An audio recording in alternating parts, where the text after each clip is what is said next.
It's time to accelerate. Hey friends, this is Andy. Welcome to episode 639 of Accelerate, the podcast of record. I am honored to be joined by my guest for a second time on Accelerate. Joining me today is Jeffrey Lipsius, speaker, international sales trainer, president at Selling to the Point, and author of a book by the same title called Selling to the Point, because the information age demands a new way to sell. And in this episode, we're going to have a conversation about mindfulness as it applies to your sales performance and guiding buyers to make a good decision quickly. But sort of the catch is, this is not mindfulness as is the usual sense and that we're accustomed to hearing about in terms of sort of being internally focused, being present in the moment. No, this is about external mindfulness, and this is what Jeffrey believes is really the key to understanding how to successfully guide a customer to make a decision. It's a different take on mindfulness and on sales focus. I think it's really important to understand. So make sure you stick around and join us for this conversation. If you'd like to see the show notes for this episode, go to andypaul.com/639. As always, we provide a breakdown of this and all conversations on Accelerate. Now, I've been mentoring and training sales professionals for years now, and one of the most important elements to career success is aligning yourself with a company that develops its employees, values their customers, and has a portfolio of products that can compete with anyone in the market. So that's why, if you're a top performer in your current role and you're looking for a fresh challenge to take your career to the next level, then CenturyLink should be at the top of your list. With its recent acquisition of Level 3, the new CenturyLink is a world leader in providing cloud security, real-time communications, and managed services. So if you want the excitement, challenge, and rewards that come from selling industry-leading services to the enterprise, then visit CenturyLink.com/accelerate and join their talent community. Once you join the talent community, a member of their team will reach out soon to connect and see if a career at CenturyLink is the right step for you. Now, before I talk with Jeffrey, let me remind you that if you haven't signed up already to receive my periodic emails, then I think you're missing out, because I save some of my best advice about sales, leadership, marketing, relationships, and character for my subscribers. So visit andypaul.com right now to subscribe. All right, let's get to it. Jeffrey Lipsius, welcome back to Accelerate. Thank you, Andy. It's a pleasure to be here. Pleasure to have you back. So, since the last time you were on the show, I have a standard question I've adopted that I ask all my guests. First question of the show, and that is, in your opinion, what's the single biggest challenge that's facing sales reps today? I think the single biggest challenge is how distracted our customers have become. It's very hard to get their attention because customers are being bombarded these days with so many different conflicting priorities in terms of text messages they're getting, and their email inbox is full, and people are sending Instagrams and all this information that's demanding their instant attention. And they really don't have a chance to, sit back and focus and get some clarity within themselves as far as what they need. And this is very important, because if a customer is not clear what their needs are, they're not going to be able to know how your product's features are going to satisfy those needs. So customers that lack clarity, customers that lack a clear objective, customers that are confused because there's so many choices out there, this is a big challenge for salespeople. Well, interestingly, it's I would say the number one answer to that question I've received over asking probably close to 300 guests, the question is funny, is the number one answer is almost the opposite of that, is that salespeople are distracted and overwhelmed by all the information that's out there. So it's like you're holding up a mirror to that. I mean, and I think that's probably really closer to the truth, is that everybody's distracted. And thus it has an impact on the quality of the interactions and conversations. Well, you just raised a huge point, Andy, which is that the most common answer you get is salesperson-oriented. And when you think about it, shouldn't it be customer-oriented? Because a really distracted salesperson can still get the sale. If the customer is clear and the customer knows what they want, a salesperson could give a horrible presentation and still get the sale and still succeed. But a salesperson could give a great presentation and be very clear within themselves Yet, if the customer's confused, they're not going to buy. Yeah, certainly if the customer is lacking clarity on what they're trying to acquire. Absolutely. Yeah. Not too often a horrible salesperson wins with a horrible presentation, but yeah, every dog has their day, I guess. That's right. So, Well, I can remember instances when I bought from salespeople who I felt really didn't know what they were talking about, but I knew enough about the product to want it anyway. oh, well, yeah, in that case, sure. Yeah.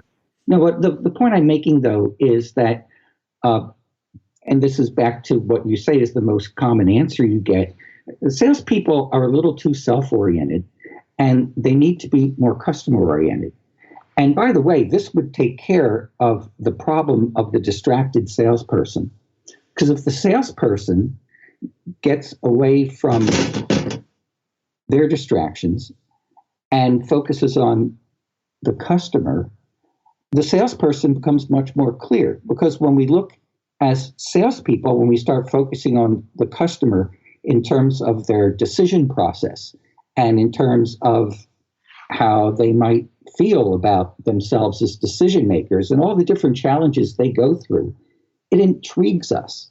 And as we become more intrigued with our customers, we become more focused and more clear within ourselves. Mm-hmm. Yep. No, I agree.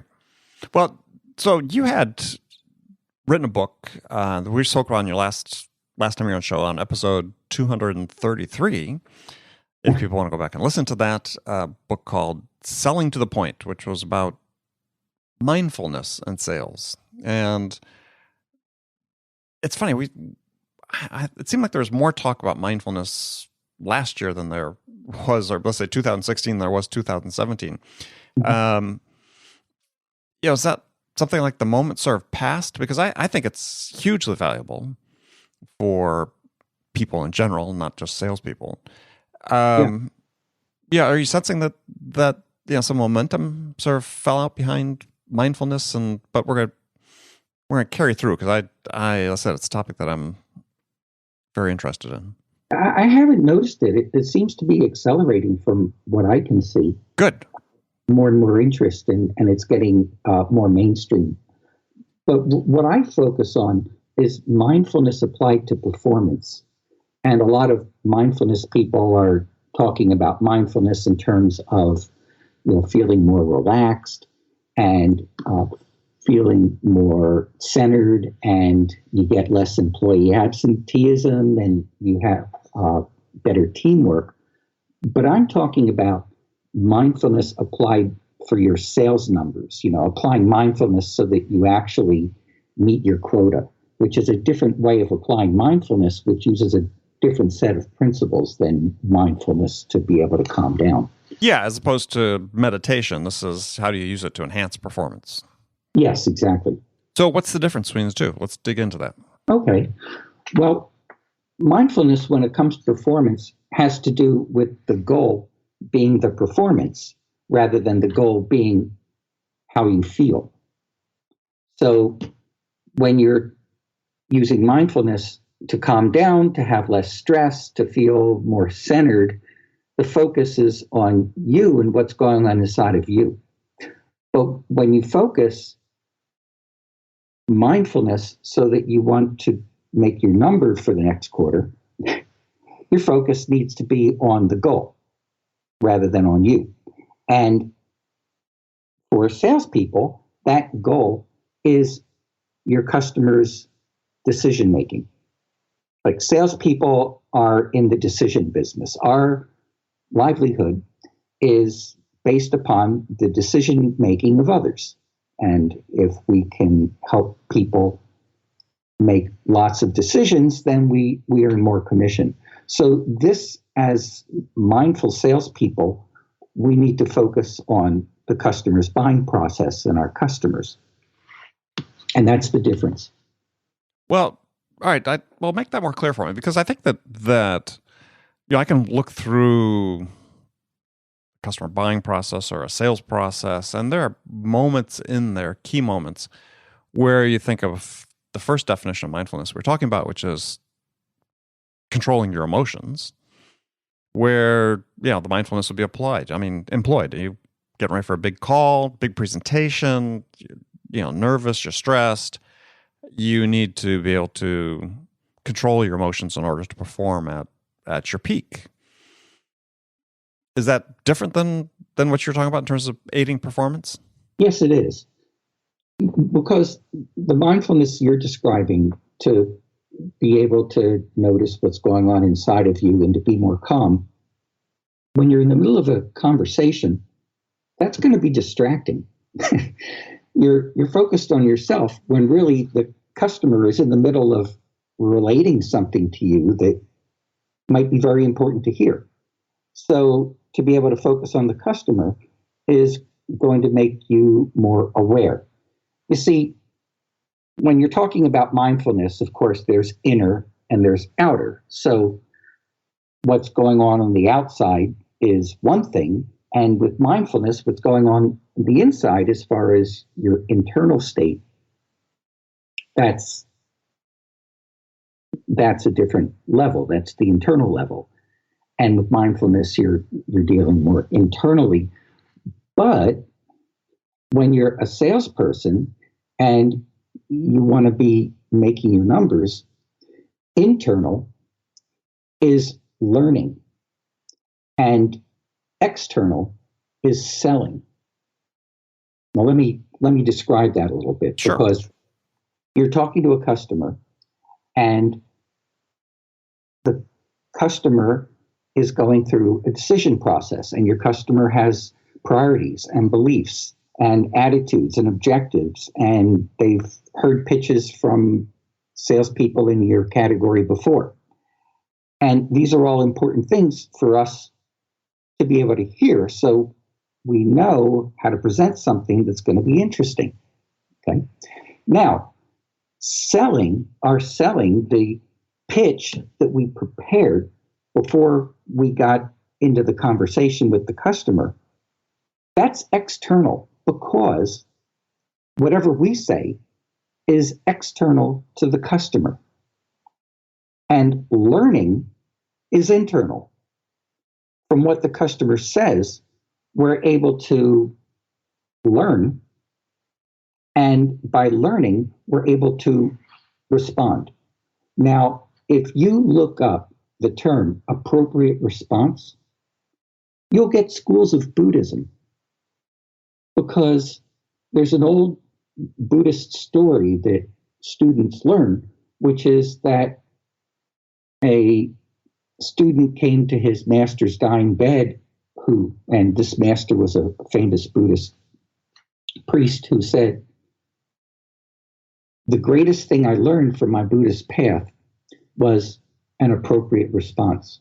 And if you Google that term, you'll see Buddhism, because what happens is the internal clarity we have makes us better observers. Since we're better observers, we become better learners.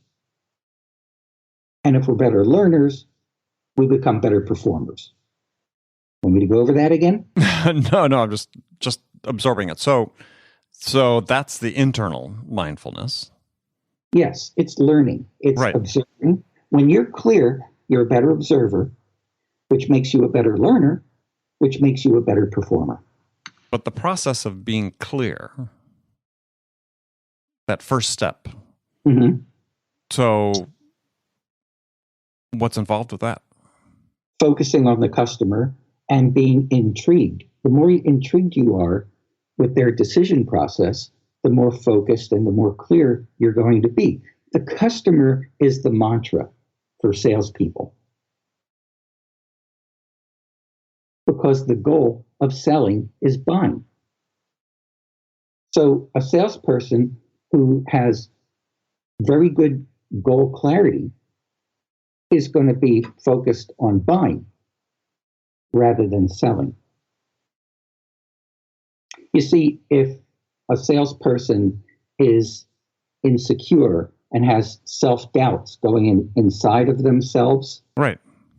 Okay, they're going to be distracted from listening and hearing the customer, and then they won't be able to respond as well. Mm-hmm. So if I tell the salesperson, let's say I go inner, okay, let's say I do the regular if I talk to a mindfulness instructor and say that I help salespeople be more successful through mindfulness, what would you do? They would say, oh, I would tell the salesperson to relax and be more confident. That's not going to work because the salesperson will just start thinking if they're relaxed enough. Maybe I don't relax enough. Maybe it's my self-doubt. But I don't know if I can get more confident. And they start doubting their doubt. You see, if you go inside the salesperson's and start working on their state of mind rather than having the salesperson focus on their customer's state of mind, you won't get their performance. Okay, I don't want to go too far down the rabbit hole on that, but it seems like at some point that the starting point is, though, that for the salesperson to be clear, in order to focus, to eliminate some of the self-doubts that exist, is they sort of need to have some sort of step to empty themselves of those self-doubts, right? Yes. Use the customer as your mantra. Focus on the customer. Focus on the customer's decision process. I actually have a few things about the customer for salespeople to focus on. Sure. Such as the customer's internal clarity. Does the customer know their goals? Listen and see how clear they are about what they really want. Are they in touch with their needs? I tell salespeople, you want to see how confident the customer is. Not the customer's confidence in you, but the customer's self-confidence in their ability to make a good decision. Does the customer have self-doubts? Did they screw up last time they tried to make a decision? And is this affecting what they're listening to now? Does the customer have self-limiting beliefs? Is there some self-limiting belief or assumption that's keeping the customer stuck, not really seeing the range of options that are at their disposal? These are things about the customer that the salesperson can focus on. And when the salesperson gets really intrigued and really focused on the aspects of the customer's decision process, the salesperson's mind inadvertently clear without me ever having to go into the subject of, or what's going on with you. Let me give you an example. Yeah, I mean, it's like it's like a distraction or misdirection, right? Is if I can keep you focused on this, you're not focused on this other thing that's negative. Oh, sure, exactly. There's a term for a type of decision that customers make that's so clear and so simple and so effortless. It's called a no-brainer. Mm-hmm. Sure, we've all heard that, right? Okay, but the point I'm making is that the term no-brainer, which is great. I mean, salespeople would love customers to think the decision to buy their product is a no-brainer. And customers love no-brainer decisions too. But the point I'm making is that the term no-brainer refers to the customer's state of mind, not the salesperson's state of mind. Because what you could say is customers are looking for inner peace in the decisions they make. Customers want to feel good about the decisions they're making. And salespeople can help with that, with the different principles that are in my book.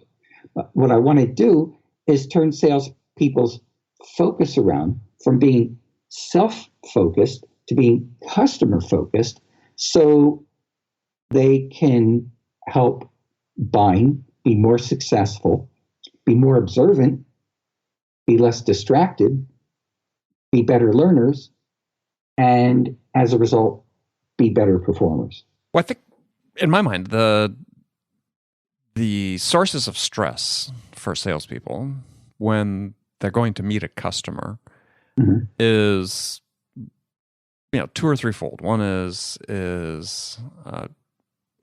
meeting this person who's has the power to say yes or no to something, so it's important to me. Therefore, there's something at stake. So I'm a little nervous of the fact that something is at stake. Two, sort of parallel to that is I want to appear credible to this person because, any sort of outcome depends on me being an expert or, having some sort of credibility. And third is just sort of, again, they all sort of tie at some point, but third is just sort of, am I likable? Right? Am I going to be able to just connect with them at some level that will emerge in a working relationship that can lead to an element of trust, and therefore they might ultimately want to buy from me. So those also exist almost in every case, I think. I see very few people. Obviously, you get more experience, you become less nervous about certain aspects of it. Yes. But those are sort of the sources of stress. So, yes, just trying to think how you can lose yourself in the customer, but it's just at some point you have to mitigate those feelings in yourself. Well, look, let me answer that. Sure. Okay. That's why you're here. Yeah. Okay. When the salesperson is approaching a presentation and they're nervous, which is fine, but the salesperson, as you're saying, is going to be affected by the ultimate decision that the customer makes. Now, the salesperson has no idea how it's going to go because nobody has a crystal ball, so they're projecting worst case scenario or just being nervous because they're projecting out in the future of an event that didn't happen yet, and somehow they're thinking about scenarios that might not be so good.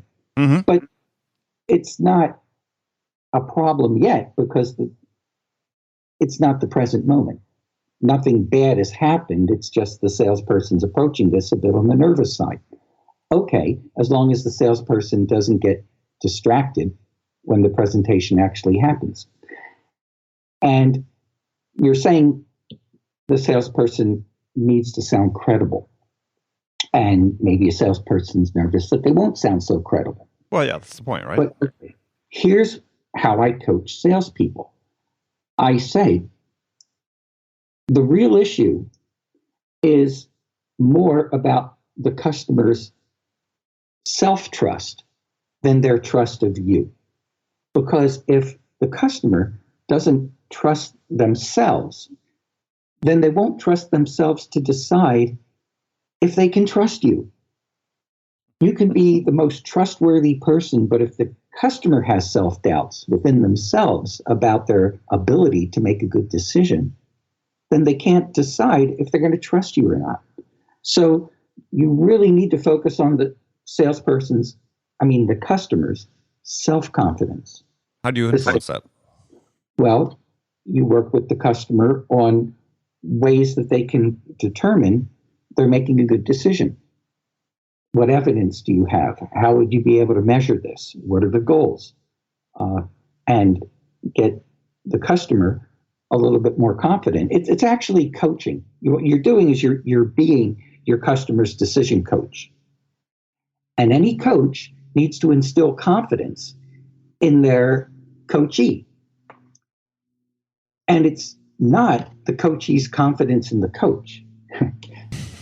The coachee, the coach needs to instill the customer's or the coachee's self-confidence. And that's the point I'm making. And the other thing you brought up was being likable.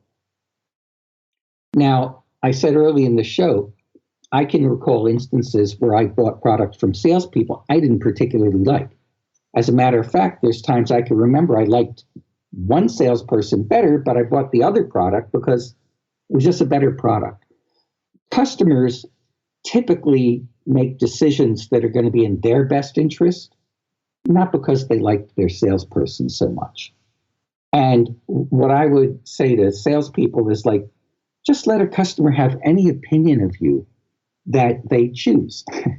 That is going to make the customer, it's going to make you more likable if you just allow the customer to have any opinion you want without trying to control it or influence it. Because whether it's a good product for the customer or not has nothing to do with whether you're a nice guy. You could present a great product. You could be, a nasty person presenting a good product to the customer, and you can be a nice guy presenting a good product to the customer. It's really not that important.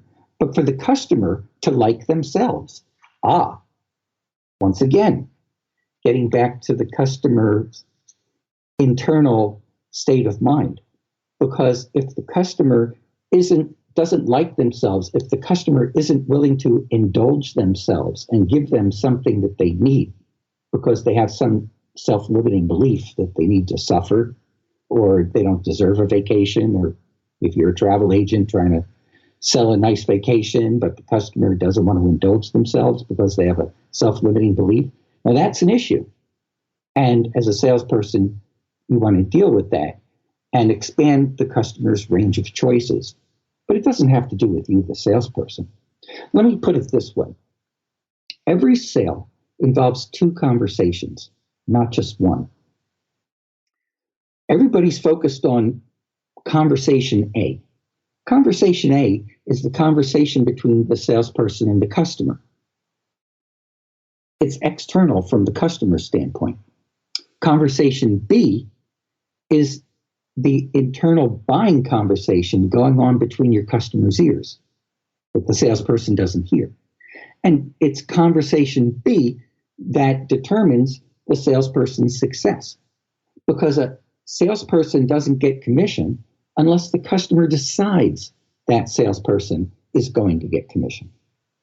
So I'm constantly trying to get salespeople's focus on conversation B, that internal buying conversation. Yeah. I mean, it's a very interesting perspective. When traditional sales training has a term, if I cracked open a book from one of these undergraduate sales leadership courses teaching about selling, and they do have a term for the customer's internal decision process. It's called the black box. That's the literal term for it. It's called the black box. And what they say is, you say whatever you prepared to say, the customer hears it, and it goes through their decision process, which is a total mystery, and then they spit out an answer. Well, what I'm saying is that it's not such a mystery. When you listen and you learn and you ask questions to find out what's going on inside the customer, you can discover what's going on with that black box, and that's your priority. Because in the end, it's that internal conversation that decides your success or not. So you should really be focused on it.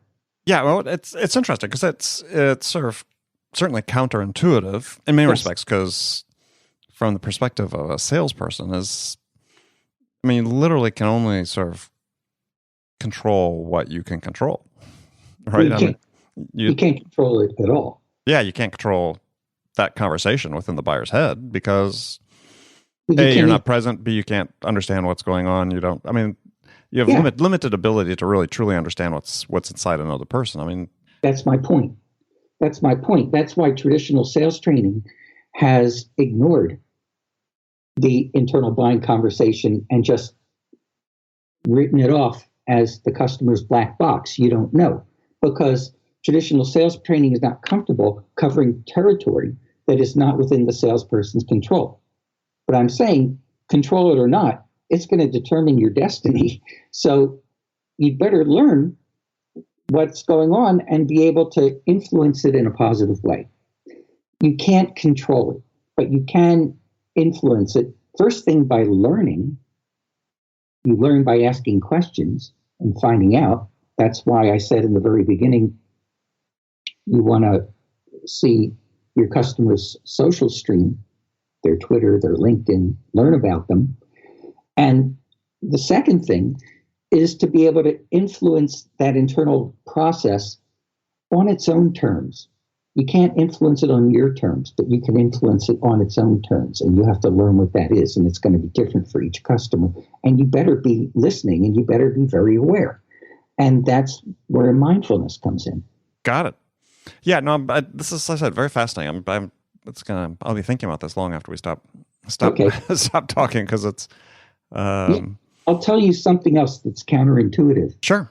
My book is in the form of a fiction novel. It's a story with a plot. Right. Okay. I read And okay. The reason I did that was because I want to show salespeople how learning is through conversation. So I don't teach the principles, but they emerge from dialogues between the characters. And it's very counterintuitive because nobody else has written a sales training book in the form of a story. But I want to show salespeople that conversation is your learning medium. And this is how you gather information during the course of conversations with customers. Got it. Yeah, no, I said I'd read it before our last interview, and do recommend people get it, because one thing's with unfortunately we're running out of time, but I just want to summarize. Is one thing I find fascinating about what you're talking about is that a sale or a purchase decision, whichever perspective you want to have on it, is the result of interactions between two or more exceedingly complex beings that the other can't ever fully know. Yes. And so if you're in sales and your desire is to learn more about how you can become more effective and more productive, is you have to explore things like what Jeffrey is talking about today. Read his book. I mean, it's a completely different perspective than you're going to see in many other cases. And you have to sort of understand this, because as you do, and you're focusing really on, like I said, on the buyer's perspective of things, is there's just this complexity.